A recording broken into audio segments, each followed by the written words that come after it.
बहुत पुरानी बात है। विराटनगर नाम के एक छोटे से गांव में शंभू नाम का 20 बरस का लड़का रहता था। शंभू बचपन से ही अनाथ था। उसकी माँ ने तो उसे जन्म देते ही दुनिया छोड़ दी थी। उसके पिता ही उसके सिर पर हाथ रखे हुए थे। मगर जब शंभू 12 साल का हुआ तभी उसके पिता अचानक कहीं खो गए और फिर लौटकर कभी नहीं आए। शंभू अपनी टूटी फूटी झोपड़ी में अकेला बैठा था। तभी राधिका नाम की एक लड़की जिसके हाथ में खाने की थाली थी धीरे धीरे अंदर चली आई। अरे राधिका, फिर से खाना ले आई तुम। बताओ ना, क्यों रोज मेरे लिए इतना कुछ लेकर आती हो? शंभू, मुझे सब पता है। जब तुम भूखे रहते हो ना तो मेरा मन भी बेचैन रहता है। और ये भी तो तुम समझते ही हो कि मैं क्यों हर रोज तुम्हारे लिए खाना लाती हूँ। सच कहूँ राधिका, तुम्हारा ये एहसान मैं जिंदगी भर नहीं भूल सकता। ये कोई एहसान नहीं शंभू, ये तो मेरा अपनापन है, मेरा सच्चा प्यार है तुम्हारे लिए। ये कहकर राधिका ने नजरें झुका ली। कुछ भी बोले बिना धीमे कदमों से झोपड़ी से बाहर निकल गई। कुछ पल बाद शंभू भी सोच में डूबा झोपड़ी के बाहर आया।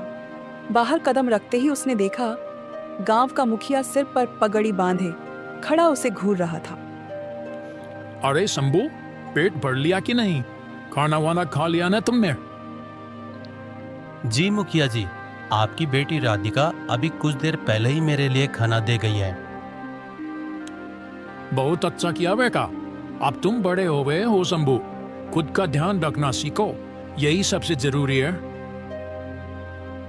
मुखिया जी, 12 बरस की उम्र से अब तक आप ही मेरा सहारा बने रहे हैं, लेकिन अब मन में शर्म सी होने लगी है।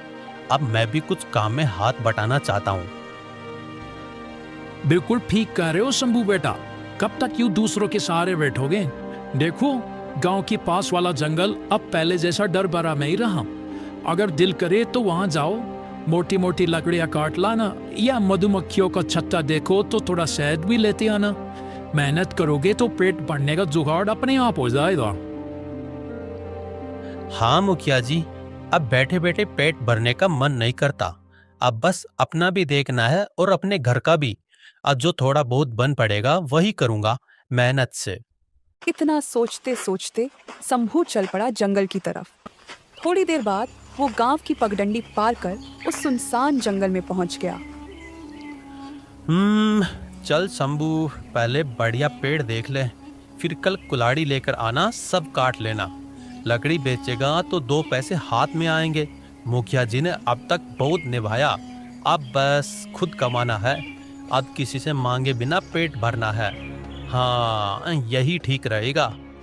शंभू बस इतना ही बड़बड़ा पाया था कि तभी उसकी नजर एक पेड़ के तने पर पड़ी। वहां एक मोटा सा कीड़ा चुपचाप बैठा था।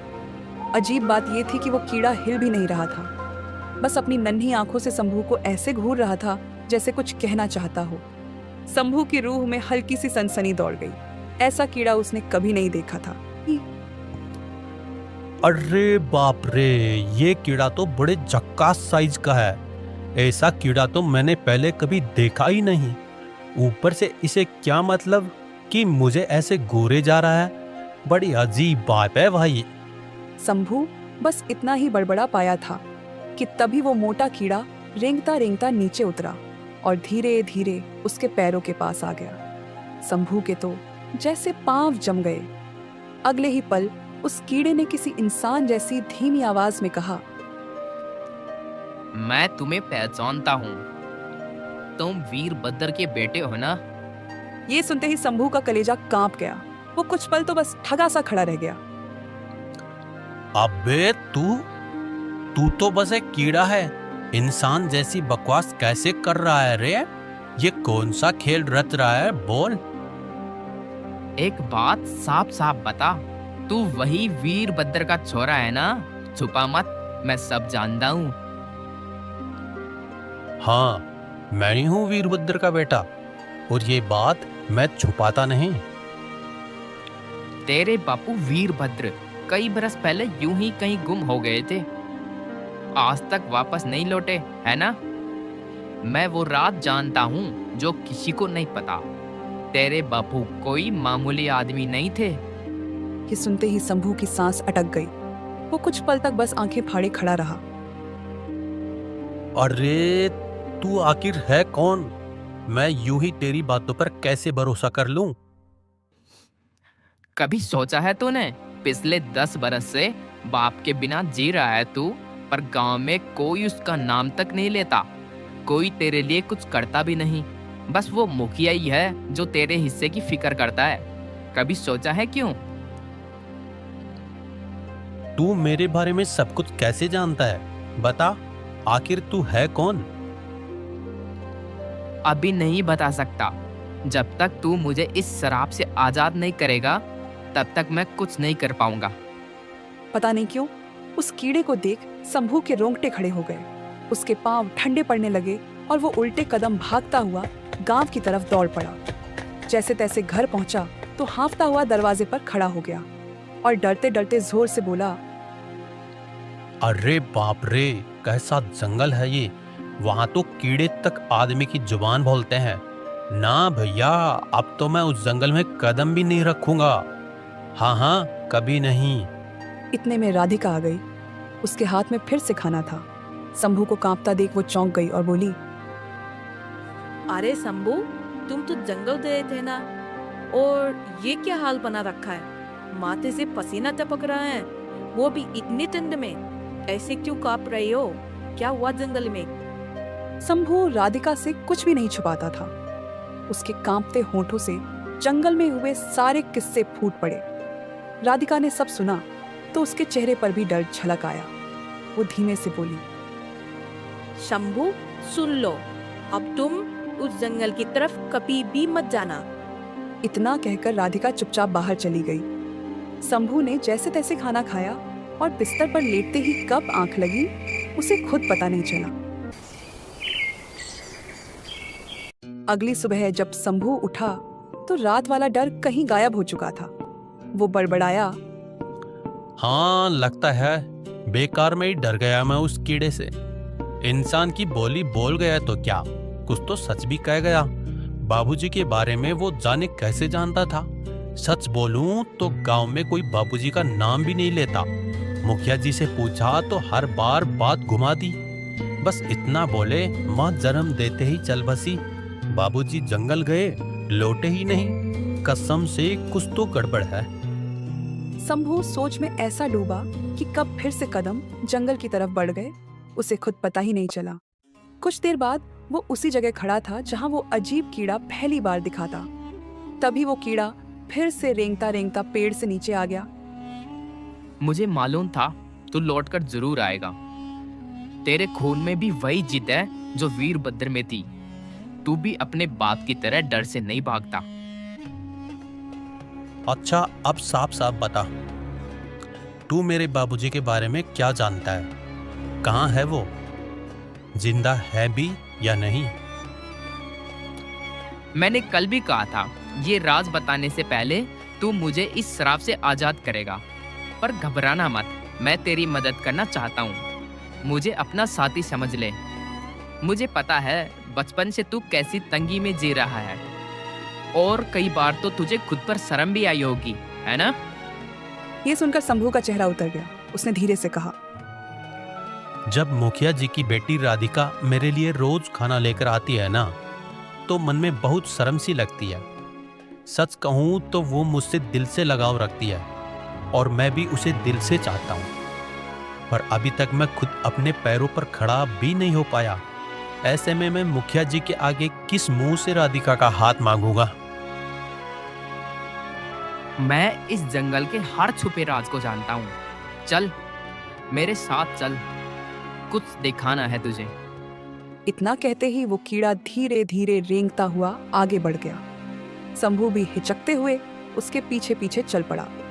कुछ देर बाद कीड़ा एक अंधेरी गुफा के मुहाने पर जाकर रुक गया।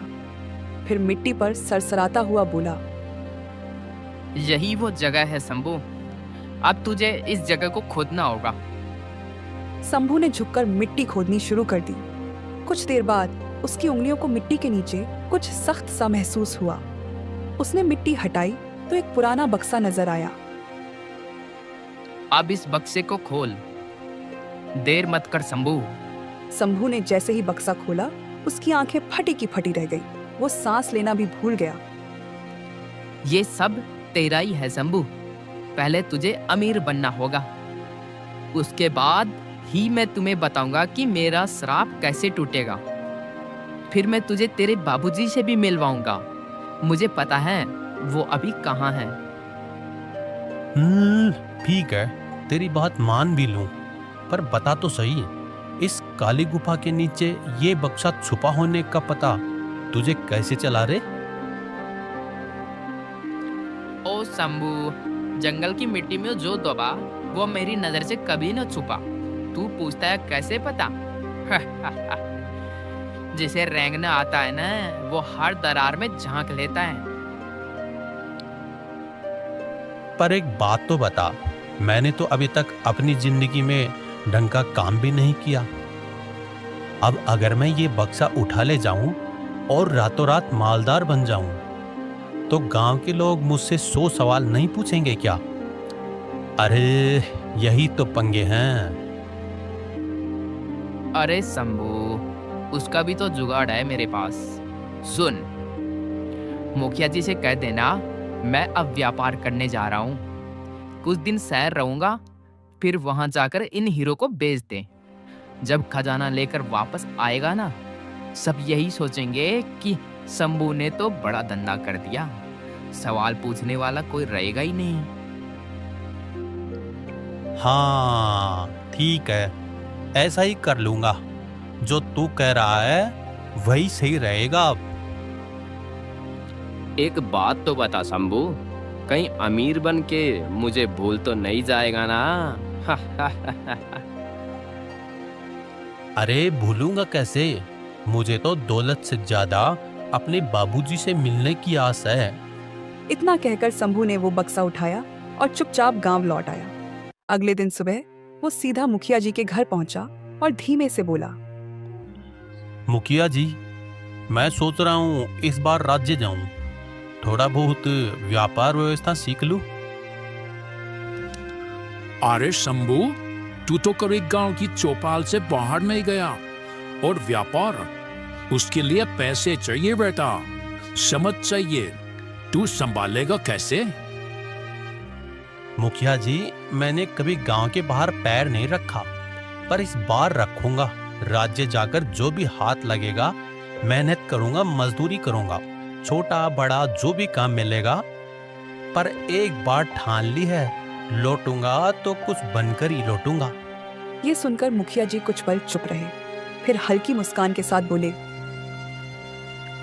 अगर तेरे इरादे सच्चे हैं शंभू, तो भगवान भी तेरे साथ है। जा बेटा, मेरी दुआएं तेरे संग है। फिर शंभू ने वो बक्सा छुपाया और गांव से बाहर निकल पड़ा। रास्ते में राधिका उसे मिल गई।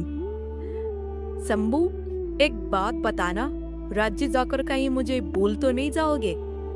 ये सुनकर शंभू ने पहली बार हिम्मत जुटाई और धीरे से जवाब दिया, राधिका, मैं जानता हूँ तू मुझसे दिल से लगाव रखती है, और सच कहूँ तो मैं भी तुझसे बहुत प्यार करता हूँ, बस कभी कहने की हिम्मत नहीं जुटा पाया। मैं ये राज्य इसलिए जा रहा हूँ ताकि लौटकर तेरे बाबूजी से तेरा हाथ इज्जत से मांग सकूं।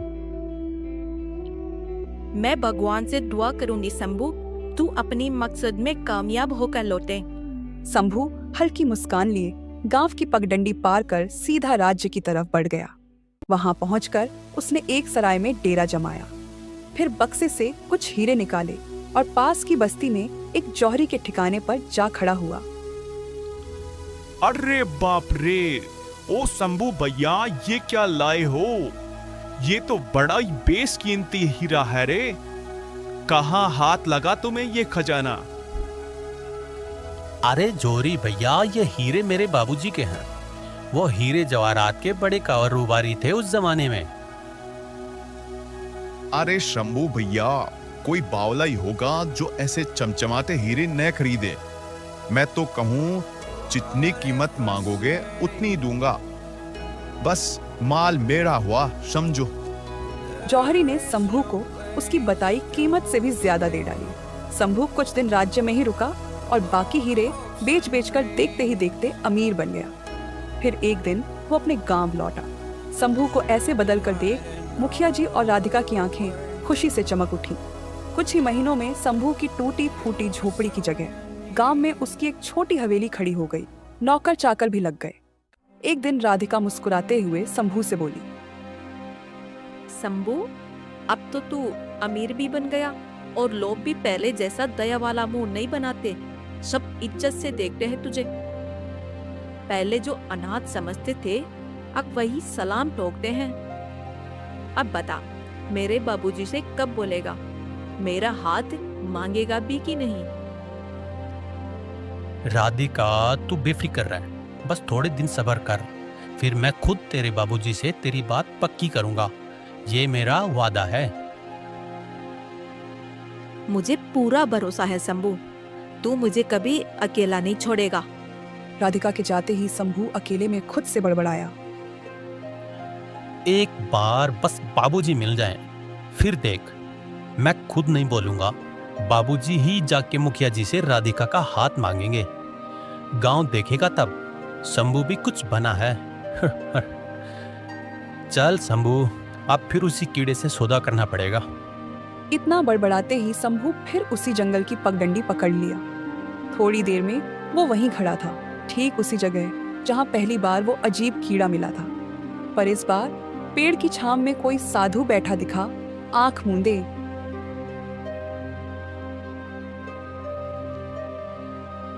और रे बालक, कौन है तू और इस वीरानी में क्या कर रहा है? तेरी सूरत तो किसी से मिलती लगती है। हाँ, लगता है तेरे बाबूजी को मैं जानता हूं। मैं वीरभद्र का बेटा हूं और ये जंगल तो मेरा जाना पहचाना है, मैं तो यहाँ आता जाता ही रहता हूँ। ये सुनकर वो साधु थोड़ी देर तक शंभू को घूरता रहा, फिर बिना एक शब्द बोले चुपचाप उठकर वहां से चला गया। साधु के जाते ही झाड़ियों के पीछे से वही अजीब कीड़ा फिर से रेंगता हुआ सामने आ पहुंचा। यह साधु तुमसे क्या कह रहा था? अरे वो तो बस यही बक रहा था कि शायद वो मुझे पहचानता है। मैंने भी साफ बोल दिया, मैं वीरभद्र का बेटा हूँ। वो साधु नहीं शंभू, वो तो बस साधु का जोगी चोला ओढ़े बैठा ढोंगी है, अंदर से पूरा शैतान, समझे? मुझे उस साधु वाधु से कोई मतलब नहीं कीड़े, मुझे तो बस तुझसे मतलब है और मेरे बाबूजी से। अब साफ साफ बोल, तेरा ये श्राप कैसे टूटेगा? चलो मेरे साथ। फिर वो कीड़ा सरसराता हुआ शंभू को लेकर उसी गुफा के मुहाने तक पहुंचा, जहां पहले शंभू को वो कीमती हीरे मिले थे। गुफा के अंदर इस बार एक बड़ा अजीब सा पत्थर रखा था, जो चारों तरफ रंग बिरंगी किरणें छोड़ रहा था, जैसे कोई जादू छिपा बैठा हो। सुन शंभू, कल है पूर्णिमा की रात, तू यहीं लौट आना, बिल्कुल इसी जगह आधी रात को। फिर आंखें बंद करना और इस पत्थर को चकनाचूर कर देना। जैसे ये फटेगा ना, मैं भी इस जमेले से छुटकारा पा जाऊंगा। उसके बाद तेरे बाबूजी वो कहाँ हैं, कैसे हैं, सब बता दूंगा। क्यों रे कीड़े, ये पत्थर मैं अभी क्यों ना तोड़ दूं? क्या रोक रहा है तुझे? ना रे शंभू, अभी नहीं। ये पत्थर तभी टूटेगा जब कल पूर्णिमा की रात होगी। बस वही घड़ी सही है। इतना बोलकर वो कीड़ा अचानक रंग बिरंगी चमक छोड़ता गायब हो गया। शंभू थोड़ी देर गुफा को घूरता रहा, फिर चुपचाप वापस गांव लौट आया। जैसे ही वो हवेली में कदम रखा, पीछे पीछे वही साधु भी आ धमका। शंभू, मैंने अपनी आंखों से देखा है, तू उस कीड़े से फुसफुसाकर क्या सौदा कर रहा था। हाँ हाँ, देखा होगा, पर तुझे इससे क्या? तू इस बात में टांग क्यों अड़ा रहा है? सुन शंभू, तू उस कीड़े को जानता नहीं, वो कोई मामूली कीड़ा नहीं, समझा? अरे सुन साधु, सब जानता हूं मैं। जो कुछ भी आज शंभू के नसीब में है उस कीड़े के कर्म से है। वो ही तो जानता है मेरे बाबूजी कहाँ गुम हो गए थे। और सुन, मैं चाहे जो हो जाए अपने बाबूजी को ढूंढ कर ही दम लूंगा। शंभू, समझो इस बात को। तेरे बाबूजी अब इस दुनिया में नहीं रहे। वो कीड़ा तुझे फंसा रहा है। वो बस तुझे मोहरा बना के अपना श्राप उतारना चाहता है। ये सुनते ही शंभू का खून खौल उठा। उसकी आंखों में गुस्सा साफ चमकने लगा। ओ साधु महाराज, मैं असली साधुओं को सिर माथे बैठाता हूँ, पर तेरे जैसे डोंगी बाबाओं को नहीं, समझा? इससे ज्यादा बकवास मत कर और चुपचाप दफा हो जाए यहाँ से, वरना ठीक नहीं होगा। साधु कुछ बोलने ही वाला था कि तभी शंभू ने गुस्से से दहाड़ते हुए अपने नौकरों को हुक्म दिया। सुनो, इसे दरवाजे के बाहर धक्के मार के निकाल के आओ और बोल देना दोबारा मेरी हवेली के अंदर ना दिखे। नौकरों ने साधु को हवेली से बाहर कर दिया। वो कुछ कह भी न पाया। तभी बाहर से मुखिया जी और राधिका वहां आ पहुंचे। उनके चेहरे पर हैरानी साफ झलक रही थी। अरे बाबा, आप तो वही साधु हैं जो हमारे जंगल में बैठे बैठे तपस्या करते हैं। लेकिन यह शंभू की हवेली में कैसे आ गए आप? और ये नौकर लोग आपको ऐसे बाहर क्यों कर रहे थे, बताइए तो। वीरभद्र का बेटा शंभू अब तो बिल्कुल अंधा हो गया है। वही गलती फिर से कर बैठा जो उसके बाबूजी ने अपनी जान देकर रोकी थी। ये जो रातों रात इतना धन आया है ना शंभू के हाथ, सब उस कीड़े के फेर का खेल है। वो कीड़ा इसे पूरी तरह से अपने जाल में फंसा चुका है। मैंने तो कोशिश करी कि इसे सच्चाई समझा दूं, पर ये सुनने को राजी ही नहीं। बाबूजी, हाँ, अब याद आया। कुछ दिन पहले शंभू जब पहली बार जंगल से लौटा था ना, वो बड़ा डरा सहमा सा था। तब उसने मेरे कान में कहा भी था कि वहाँ एक कीड़ा उससे इंसानों जैसे बोल रहा था। मैं आपको बताने वाली थी, पर पता नहीं कैसे बात मेरे मन से फिसल गई बाबूजी। अरे बेटा, तूने इतनी बड़ी बात मुझसे छुपा ली। गजब कर दिया तूने। अगर वो कीड़ा अपने श्राप से छूटा ना तो पूरा गांव उजड़ जाएगा। एक भी आदमी जिंदा नहीं बचेगा।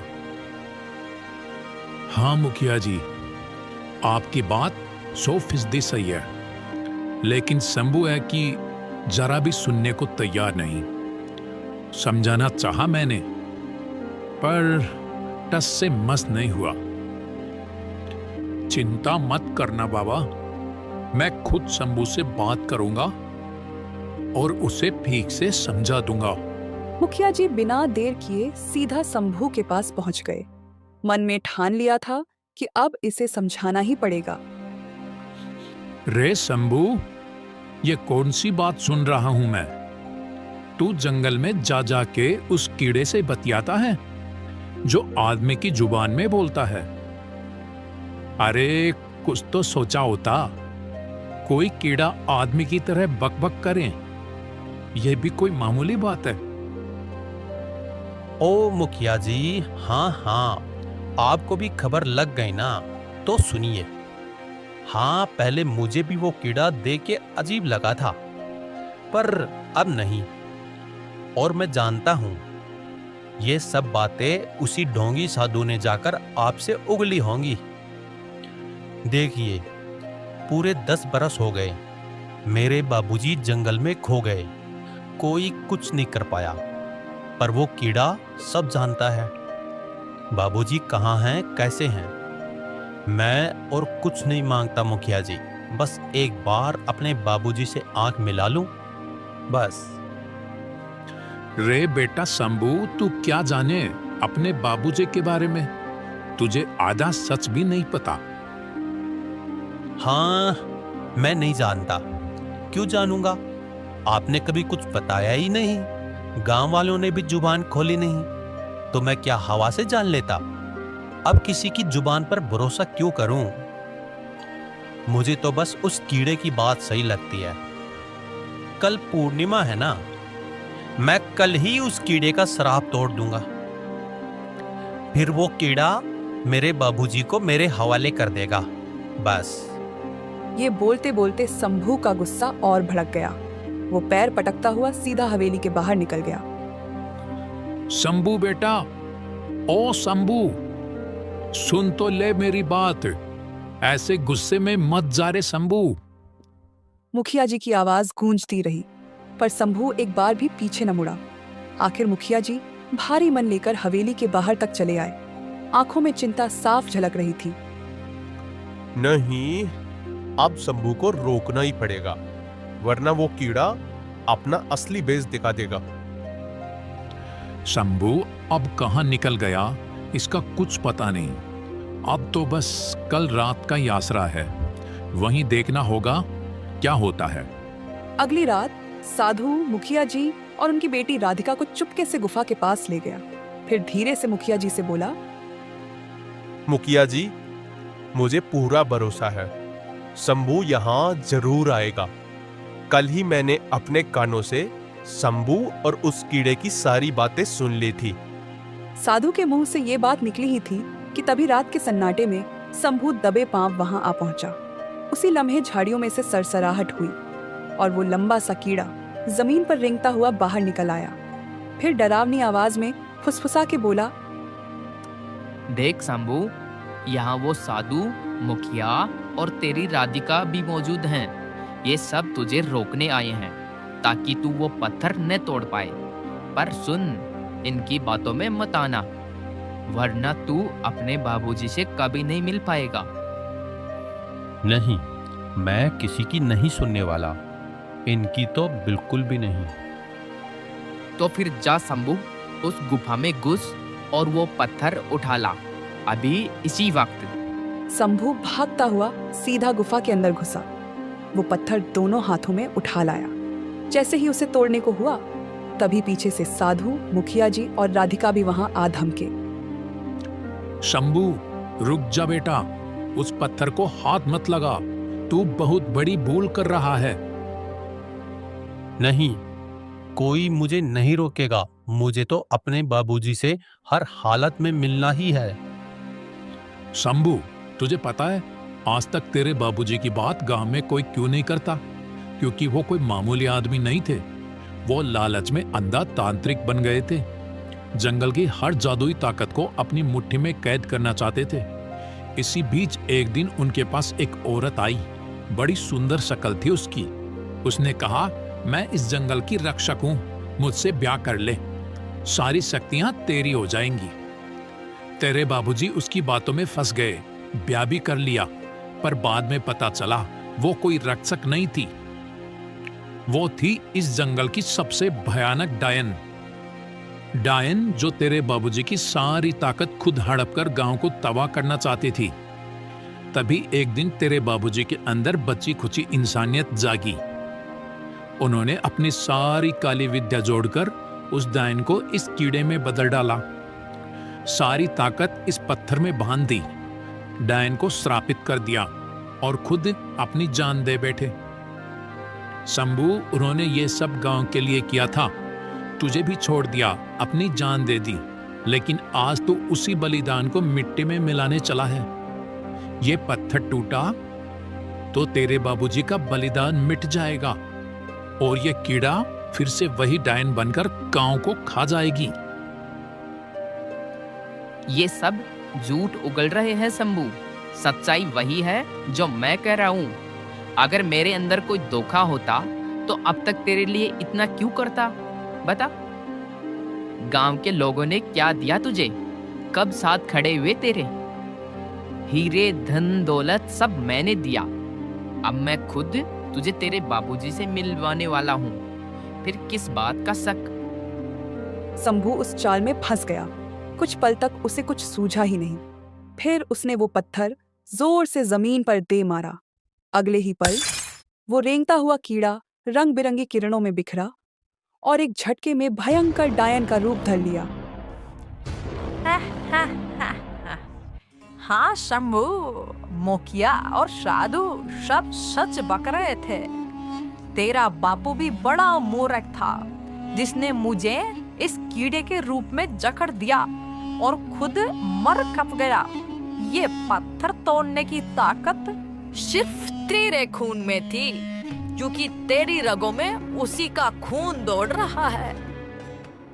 शंभू, तूने बहुत बड़ी भूल कर दी बेटा, पर अभी भी वक्त है संभलने का। अगर सच में अपने बापू के बलिदान को बचाना चाहता है तो तुझे अपनी जान देनी होगी। ये पत्थर तेरे बाबूजी ने इसी में इस डायन की सारी ताकत बंद कर दी थी, इसी को कीड़ा बनाकर जकड़ा दिया था। पर अब जब तूने इसे तोड़ा तो आखिरी छूना तेरे ही हाथ से हुआ। अब तू खुद इस पत्थर से बंध चुका है शंभू। अगर पूर्णिमा की रात बीत गई और तू जिंदा रहा तो ये डायन खुलेआम गांव में घुस जाएगी और कहर बरपा देगी। अब फैसला तेरा है बेटा, अपनी जान देकर गांव बचा या सबको तबाह कर। ये सुनते ही शंभू की आंखों में पानी भर आया, दिल कांप उठा। मुझसे बहुत बड़ी गलती हो गई। मैं तो बस अपने बाबूजी को देखना चाहता था। अब सब तेरे हाथ में है शंभू। गांव को बचाना है तो सुन, यहां से थोड़ी दूर एक गहरी खाई है, तुझे उसी में कूदना होगा। बस तभी ये डायन राख बन जाएगी और गांव सलामत रहेगा। तुम ऐसा नहीं कर सकते।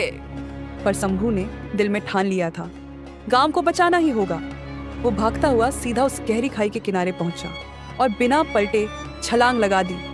जैसे ही उसका शरीर खाई में समाया, डायन की चीख गूंज उठी। लपटों में जलती हुई वो राख में बदल गई। राधिका की आंखों से आंसू बह निकले और मुखिया जी रोते हुए बुदबुदाए, हाँ, शंभू के बाबूजी में एक बार इंसानियत जागी थी।